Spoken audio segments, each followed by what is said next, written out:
In this lecture, I'll be discussing the vibrational spectroscopy of polyatomic molecules.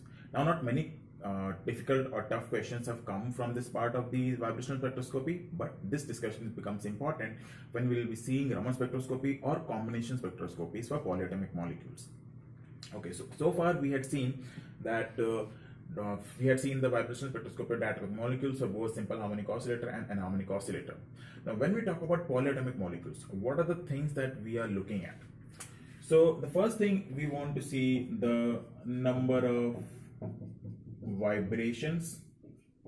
Second is selection rules. And third is active modes of vibration. So let's start with the number of vibrations. For any polyatomic molecule, or let's say for any molecule, which has n atoms, and each of these n atoms has x, y, z coordinates in the three-dimensional space. That means it will have in total 3n terms, or let's say 3n coordinates in total. Each n has 3, so 3n coordinates. Now that means there are 3n terms. That means there are 3n different types of you can say transitions that are possible in the energy levels. Now out of these, let's say the entire molecule can do translation motion along x, y and z axis. So that means for translation motion you have 3 coordinates reserved out of 3n. For rotation, if it's linear or if it's non-linear. Now we know in a linear molecule, it can either rotate along this direction, it can either rotate along this axis or along this axis. Along this axis is not allowed, or let's say it remains the same. So that means for linear there are 2 rotational axes, for non-linear there are 3. A non-linear again can rotate along any of these 3 axes. So that means for vibration, how many allowed coordinates are available now? If it is linear, it is 3n minus 5. If it is non-linear, it is 3n minus 6. And these are known as the normal modes of vibration. And why normal modes? Now in normal modes, we are considering that the entire molecule is shifting across equilibrium. It's not like one atom is shifting and the other is not. If, let's say for example, I am considering water. So if the 3n minus 6, because it's non-linear, will be 3. So that means I'm considering in 3 of the modes of vibration, the entire molecule is going to vibrate across its equilibrium position. It's not like that this part is vibrating and this is not. So we are considering the entire molecule to vibrate. That is why they are known as the normal modes of vibration. There are other modes of vibration also possible. Okay. Now we'll take 2 examples. Let's start with water, which is the case of a non-linear. Now let's take a look. What are those 3 modes of vibration which are available to it? So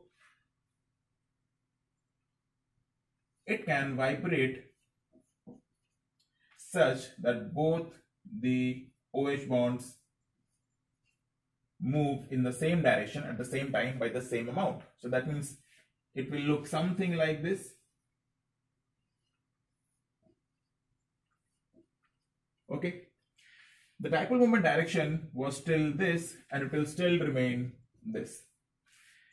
As a result, okay, there is no let's say if this is the direction of the electromagnetic radiation applied, the dipole moment still remains the same in the same direction. This is an example of parallel vibration. Okay. Now we know either it can be symmetric or asymmetric, but how do you identify whether it's symmetric or asymmetric? For symmetric vibrations, if we apply a C2 axis in both of these cases, it will represent the same molecule which was present earlier. So if you apply C2, it does not change. If you apply C2 here, it does not change. It remains the same. So that means this is the case of symmetric vibration. Okay. Now, what other mode is available? We can have something like this, in which this vibrates in this direction and this in this direction. So we will get something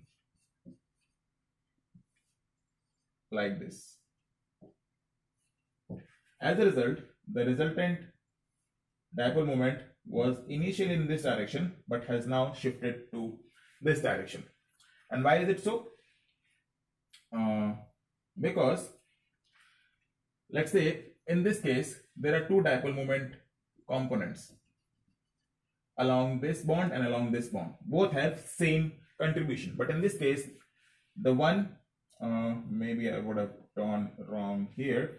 The one along this direction has smaller component, the along this direction has larger component because of this long bond, and we know dipole moment is equals to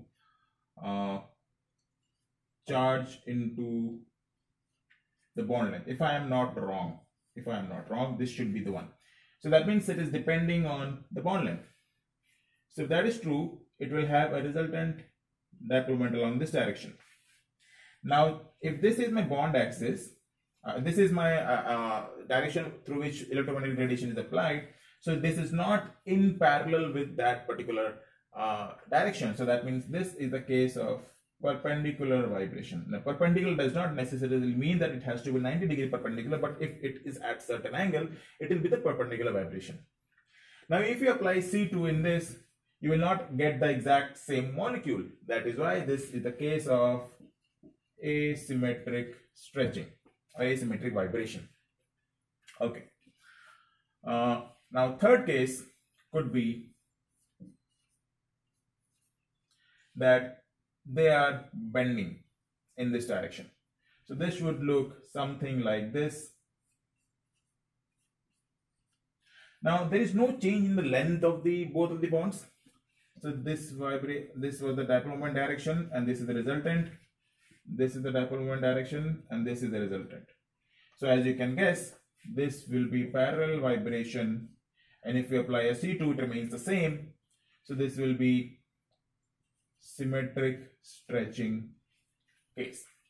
Now, the very important selection rule is that permanent dipole moment, for it to be IR active or vibrationally active. Now, in terms of delta V, whether it's simple harmonic oscillator or it's anharmonic oscillator, whatever you're considering, it will, depending on that, it will have the selection rules for the delta V. But there has to be permanent dipole moment. Now, in this case, the dipole moment remains. In this case, the dipole moment remains, and in this case also the dipole moment remains. That means all three modes of vibration for water are IR active. And this is most often the case in case of non-linear molecules, that all the modes are IR active. Okay, so we are done with one example of a non-linear molecule. Now let's take a look at an example of a linear molecule. For a linear molecule, let's take the example of CO2, which is also triatomic. So this will have 3n-6, 4 vibrational modes. Now CO2 looks something like this, and since it has dipole moment 0, it is expected to be vibrationally inactive until unless some temporary dipole moment is created during its vibration. We'll see. Now these are certain very easy examples which you have seen in your undergrad also. So let's say I am considering the symmetric vibration case. So that would mean a case like this. So this becomes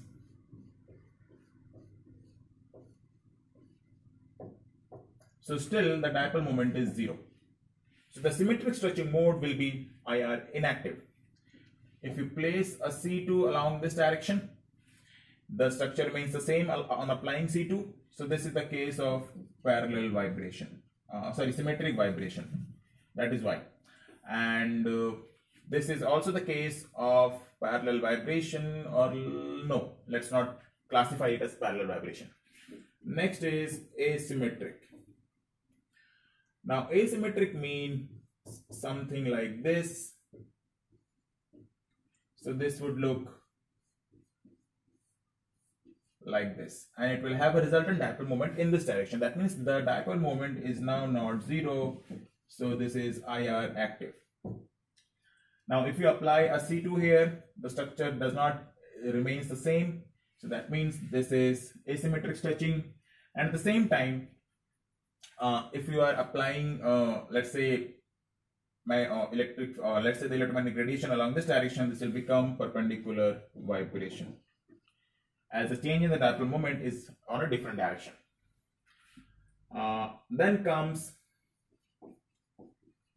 in plane bending.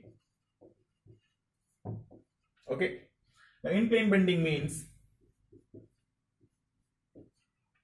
all of the three atoms remain in the same plane and then do bending. Or let's say this is the CO2, the joining of my two arms is the carbon and the two ends are oxygen. It is vibrating like this. So in that case, this would look something like this. And in this case, the dipole moment is no longer zero. So this is also IR active. And in this case, it is parallel vibration. Okay. Let's say this is the direction of the electromagnetic radiation. The dipole moment changes along this direction. That is a parallel vibration. And there is another possibility, out of plane bending. Okay.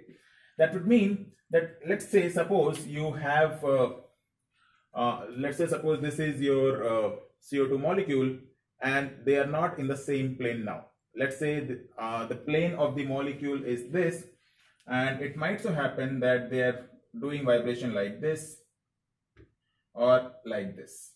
So that means both of them coming out of the plane in the same direction at the same time. If you are considering that one is coming up and the other is going down, that means you are just considering a rotation. So not that.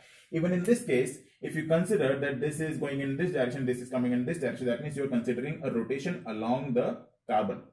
So that's not what we want. We want vibrations. So in that case, let's say this comes out of the plane and this also comes out of the plane. So this should look something like this. Correct? And in this case, the dipole moment is not zero. If this is coming out of the plane, the dipole moment will be towards you, towards out of the board. So that means the dipole moment is not zero. This is IR active, and it is perpendicular vibration in the sense if you are applying electromagnetic radiation along this direction, the dipole moment changes along this direction. Okay, so you see there is one IR inactive, but the rest of them are IR active modes. Now these two are almost degenerate. They are almost degenerate in the sense, I mean, if you consider a different plane in which both of them are coming, so this exactly replicates this. Okay. So this is all about a linear molecules case. You see, the type of vibrations can be different in linear molecules and in linear or non-linear molecules, and depending on that, you have to figure out which will be active, which will be inactive. Okay, so that's all I wanted to discuss in the vibration spectroscopy of polyatomic molecules, pure vibration spectroscopy. There are two very easy questions. We'll take a look. The first question we have is from GATE 2016.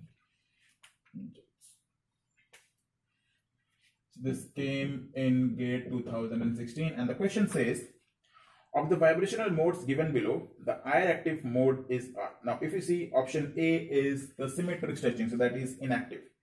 Option B is in asymmetric stretch, so that will be IR active. Option C is, you can consider it to be, let's say, this case, in plane bending, so that means that is also IR active. So that means option B, option 2 and 3, which is given in your option number D. The next question we have is from TIFR 2015. And the question says, how many normal modes does the CO2 have? What if the CO2 atoms were constrained to move in one direction only? Okay, so the first case is how many normal modes we have. We know it has 4 normal modes. So that means it will be either option A or D. Now, among them, what if the C and O atoms are constrained to move in one direction? So that means they are not allowed to do this. They can only move along this direction. So in that case, they will have only one, then they will have 2 modes, this symmetric and asymmetric, which is given in option number D. Okay, so that's all we have for this part. Now in the next lecture, a short discussion I'll do on combination bands and difference bands, which is actually what you will see when you do an experimental IR spectra, vibration spectra for polyatomic molecules.